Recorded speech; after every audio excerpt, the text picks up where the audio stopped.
Por fin se hace justicia. Esas fueron las últimas palabras de Ronald Jane Simmons, el hombre que asesinó a sangre fría a 16 personas, de las cuales 14 eran miembros de su propia familia. Este hecho terrible ocurrió entre el 22 y el 26 de diciembre de 1987, en plena época navideña, y conmocionó a un pueblo pequeño de Arkansas, llamado Dover. Fue un crimen terrible que aún hoy en día continúa siendo recordado. Ronald nació el 15 de julio de 1940 en Chicago, Illinois. Era hijo de Loretta y William Simmons. En 1943 su padre falleció y poco después Loretta contrajo matrimonio con un ingeniero civil del ejército de Estados Unidos, de nombre William Grave. El trabajo de su padrastro llevó a la familia a recorrer el estado durante la siguiente década. Debido a los constantes traslados, a los 17 años el joven aventurero y rebelde decidió abandonar la escuela y enrolarse en la Marina de los Estados Unidos. Mientras hacía su ciclo de entrenamiento militar en San Diego, California, conoció a quien sería su esposa, una mujer de nombre Rebecca Ulibarri, conocida cariñosamente como Becky. La boda se llevó a cabo en 1960 y de la unión nacieron 7 hijos: Bárbara, Loretta, Becky, Miriam, Sheila, Billy y Eric. En 1963, Simmons dejó la Marina para enrolarse en la Fuerza Aérea, cumpliendo con un servicio distinguido que le valió diferentes reconocimientos y condecoraciones durante el conflicto de Vietnam. En 1979 se retiró con el grado de sargento mayor. Luego de servir a su país por más de 22 años, Simmons se convirtió con el pasar de los años en un ser tosco, descuidado y violento, que además no era capaz de controlar su comportamiento inapropiado. En abril del 81, el Departamento de Servicios Sociales de Cloquet abrió una investigación en su contra por haber embarazado a Sheila, una de sus hijas, que en ese entonces tenía 17 años. La joven le había comunicado a su consejero escolar que el padre de su hijo sería nada más y nada menos que su propio padre. Tras la posibilidad de ser arrestado, luego de que el condado presentara cargos, obligó a la familia a mudarse rápidamente. Después de pasar por un par de ciudades, se establecieron en Dover, una pequeña población de poco más de 1000 habitantes, ubicada en el condado de Arkansas. Allí se instalaron en un terreno aislado, rodeado de una zona arbolada, y en la que el hombre improvisó una vivienda, uniendo 2 antiguas casas móviles. También colocó cercas improvisadas. Durante años tuvo empleos mal pagados, hasta que comenzó a trabajar en Woodland Motors, una pequeña compañía de transporte pesado, ubicada en Roseville, Arkansas. Pero al poco tiempo fue forzado a renunciar por reclamos sobre sus insinuaciones sexuales. Posteriormente trabajó en Sinclair Minimart, una tienda de conveniencia recién inaugurada, pero duró solo 1 año y medio. Renunció en diciembre del 87. A medida que la situación económica decaía, su carácter también lo hacía. Al decir de sus vecinos, Ronald era un hombre que podía infundir miedo. Era agresivo y estaba todo el tiempo desalineado, y con una cerveza en la mano. Rebecca había tratado en varias ocasiones dejarlo, pero la relación tóxica con su marido y la responsabilidad de garantizar la seguridad de sus hijos no le facilitaban las cosas. Las pocas veces que asistió a la iglesia, los feligreses notaron moretones en su cara y otras partes del cuerpo, que les hacía pensar en episodios de violencia doméstica. La madre se encargaba de que sus hijos asistieran a la escuela pública, siempre bien vestidos y aseados. Los niños no tenían quejas de los maestros, quienes los consideraban estudiantes promedio y de buena conducta. El padre les tenía prohibido quedarse a dormir en casa de sus compañeros o invitarlos a su hogar. La familia vivía una existencia bastante solitaria. La relación de la pareja era ya inviable. De hecho, Rebecca había decidido que no quería compartir el resto de su vida con Ronald. En una carta que envió a su hijo William y a su nuera Renata, les manifestaba que estaba intentando decidir si terminaba la relación o no. Era difícil, sobre todo tomando en cuenta que no tenía independencia económica y nunca había trabajado, y sentía que su marido la había tenido como una esclava todo este tiempo. En la carta también le decía a su hijo: a veces siento que Dios me dice que tenga más paciencia. La triste realidad era que el tiempo se estaba agotando, pero ellos no lo sabían. Simon tomó la decisión de aniquilar a toda su familia luego de que su esposa lo amenazó con divorciarse. La mañana del martes 22 de diciembre del 87, Ronald asistió a la tienda Walmart de la localidad, donde compró un arma calibre 22. Había tomado la decisión de eliminar a todas las personas conocidas que pudiese, comenzando con su familia. Con esa macabra idea, condujo hacia su propiedad, Bajó de su auto y entró a casa. Los primeros con quienes se topó fueron su esposa y su hijo Ronald Jane Jr., de 29 años, a quienes silenció de inmediato disparándoles. La siguiente víctima de su locura fue su pequeña nieta de 3 años, a quien asfixió hasta la muerte. Llevó los cadáveres uno por uno a un profundo pozo que sus propios hijos habían cavado meses antes para construir una letrina y los arrojó ahí. Luego regresó a casa, abrió una cerveza y se sentó en el porche tranquilamente a esperar que sus otros hijos llegaran de la escuela. Por la tarde, el autobús de la escuela pública de Dover se detuvo en la entrada de la propiedad. Loretta, de 17 años, Eddie, de 14, Marianne, de 11 y Becky, de 12, bajaron del autobús. Cuando se encontraron con su padre, les pidió que salieran al patio, uno por uno, para entregarles un obsequio navideño. Loretta fue la primera en morir, estrangulada y ahogada en un barril utilizado para recolectar agua de lluvia. Los otros 3 niños corrieron con la misma suerte. Durante los siguientes 4 días, el asesino convivió en su casa con los cadáveres de su familia. El 26 de diciembre, a mediodía, los restantes miembros de la familia llegaron para un almuerzo navideño. No sospechaban nada sobre los terribles acontecimientos ocurridos solo 4 días antes en ese mismo hogar. Sus parientes fueron llegando por separado. Uno de los grupos estaba conformado por su hijo Billy Simmons, de 22 años, su esposa Renata, de 21, y su nieto Trey.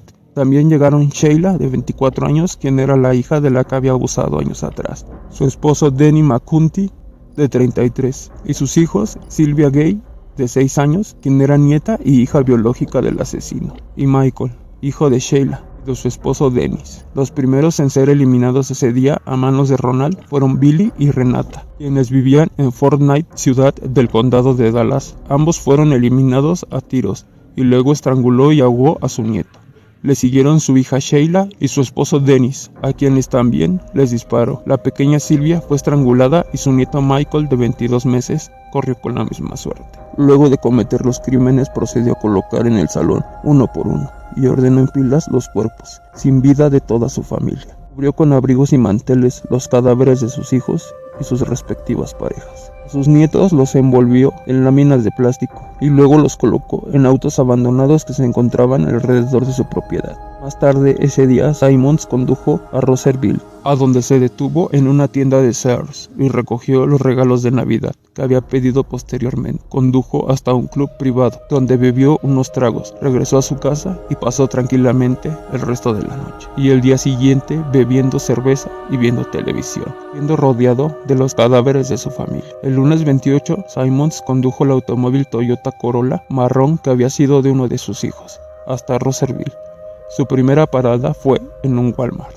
Compró una segunda pistola de calibre 22 y de ahí se dirigió a la sede del bufete de abogados Judith Vance. Entró a la recepción y sin vacilar disparó en contra de la secretaria de nombre Katie Cravens Kendrick, una joven de 24 años de quien estaba enamorado, que lo había rechazado múltiples veces. El hombre apuntó hacia la cabeza de la víctima y accionó el arma por lo menos 6 veces. El criminal salió de la oficina, aprovechando el caos que se había producido por los disparos, y condujo hasta la empresa Taylor Company, donde mató a tiros a James de Chapin, un ex compañero de trabajo. También hirió a Roosevelt Taylor, propietario del Citrus Minimart, en donde había trabajado. Cerca de las 10:30 de la mañana, la policía recibió un llamado denunciando el tiroteo en Taylor High. Inmediatamente despacharon una unidad, pero para ese momento el atacante se había ido. Se dirigió por la avenida 4 hasta el Illuminati, que estaba a unas 3 millas de distancia. Una vez dentro, sacó una de las armas y sin mediar palabras comenzó a disparar, hiriendo a David y a una compañera de trabajo de nombre Roberta Gary. Simmons volvió a salir de la escena sin ser detenido, dirigiéndose esta vez al que sería su último destino. Llegó a las oficinas de Wetland Motor Freight Company, empresa de transporte de la que había renunciado debido a varios reportes negativos sobre su comportamiento. Entró por una puerta lateral, se acercó hasta el escritorio donde estaba sentada Joyce Botts, su ex supervisora, y le disparó 2 veces, hiriéndola gravemente. En ese momento, Ronald Jane Simmons decidió poner fin a la ola de locura. Tranquilamente caminó hasta otra oficina. Entró y cerró la puerta por dentro. En su interior, tomó como rehén a una trabajadora de la empresa, a quien conocía, y amenazándola con el arma, le dijo: «No te aterres, no voy a hacerte daño». La levantó del piso y la ayudó a sentarse, y le pidió que llamara a la policía. y luego se sentó tranquilamente a esperar. Cuando los oficiales llegaron al sitio, él entregó su arma y se rindió sin oponer resistencia. De acuerdo con las declaraciones de Becky Jackson, la rehén, antes de entregarse, Simon le dijo: "Vine a hacer lo que quería hacer. Todo ha terminado. Ahora he conseguido eliminar a todos los que querían hacerme daño". En un principio, el incidente por el que se dio aviso a las autoridades parecía algo aislado, un acto de violencia por venganza, limitado al lugar de trabajo. Sin embargo, en muy poco tiempo la policía descubrió la verdadera magnitud de la matanza. Ronald Simmons había establecido un récord de personas asesinadas en el estado de Arkansas. La policía de Roseville puso bajo arresto a Simmons y confiscó sus armas, 2 pistolas automáticas de calibre 22. Su casa era un completo desorden, escombros y autos viejos por todas partes. Pero a pesar de los desbarajustes, nada parecía indicar que había sucedido algún hecho violento ahí. En el lugar todo se veía relativamente normal, hasta que entraron a la casa. Los oficiales de policía se quedaron atónitos al ver los cadáveres, ordenados en una fila. Las paredes y alfombras de la sala estaban salpicadas de sangre. Al poco tiempo encontraron los cuerpos en el pozo, tapados con una lámina de hojalata corrugada, los de los nietos metidos en las cajuelas de 2 autos que se encontraban en el patio. La escena del crimen era de una masacre total. Encontraron ese día 16 cadáveres. Luego de los hallazgos de los cadáveres en la residencia del asesino, el estado de Arkansas presentó cargos por homicidio en su contra. El lunes 16 de mayo de 1988, en el Tribunal de Circuito del Condado Franklin, el jurado condenó a Ronald Simmons por el asesinato de 2 personas inocentes durante los hechos acontecidos en la ciudad de Roseville, y fue condenado a muerte. Tras preguntarle sobre si quería hacer uso de su derecho de presentar una moción de apelación a la pena capital, el convicto declaró que renunciaba a ese derecho. Un sacerdote católico que asesoraba a los presos en el Departamento Correccional de Arkansas solicitó a la Corte Suprema del Estado permiso para presentar una apelación en nombre de Simmons. Posteriormente, el sacerdote Lewis Frames y un reo condenado a muerte de nombre Edwin Gill solicitaron un recurso de habeas corpus al Tribunal Federal de Distrito para evitar su ejecución, pero la petición fue negada. El 10 de febrero de 1989, el acusado fue nuevamente llevado a juicio. Tras la deliberación del jurado, llegó a un veredicto de culpabilidad por homicidio capital y fue condenado a la inyección letal. El 16 de marzo de 1989, nuevamente se celebró una audiencia probatoria y el juez de primera instancia determinó que Simmons era competente para renunciar a su derecho de apelación directa. Una vez conocida la sentencia, Simmons declaró bajo juramento lo siguiente: "Yo, Ronald Simmons, quiero que se sepa que es mi deseo y mi decisión que nadie tome ninguna acción para apelar o cambiar de alguna manera esta sentencia a muerte. Además, se solicita respetuosamente que ésta se ejecute lo más pronto posible". La Corte Suprema de Arkansas dictaminó que la renuncia del reo al derecho de la apelación era consciente y se procedió en consecuencia. Al final, el condenado a la inyección letal logró su anhelo. El 31 de mayo de 1990, el entonces gobernador del estado de Arkansas, Bill Clinton, firmó la orden de ejecución. El lunes 25 de julio de 1990, Simmons murió por inyección letal. El portavoz de la prisión, David Wade, declaró a los medios informativos que la primera solución comenzó a aplicarse a las 9:02 de la noche. Fue declarado muerto 17 minutos después. Había concluido así la carrera de este hombre que no hablaba con ningún compañero, un sujeto hosco y silencioso, quien en un arranque de venganza asesinó sin piedad a 16 personas, 14 de las cuales eran miembros de su propia familia. Lamentablemente, todo el mundo es una locura, y para llegar a cometer este tipo de crímenes solo hace falta alguien roto, perturbado o desequilibrado. Les deseo bendiciones y muy buenas noches. Agradecería mucho dejaran su like y se suscriban. Compartan este video. Pronto nos veremos de vuelta con otro caso más lleno de horrores.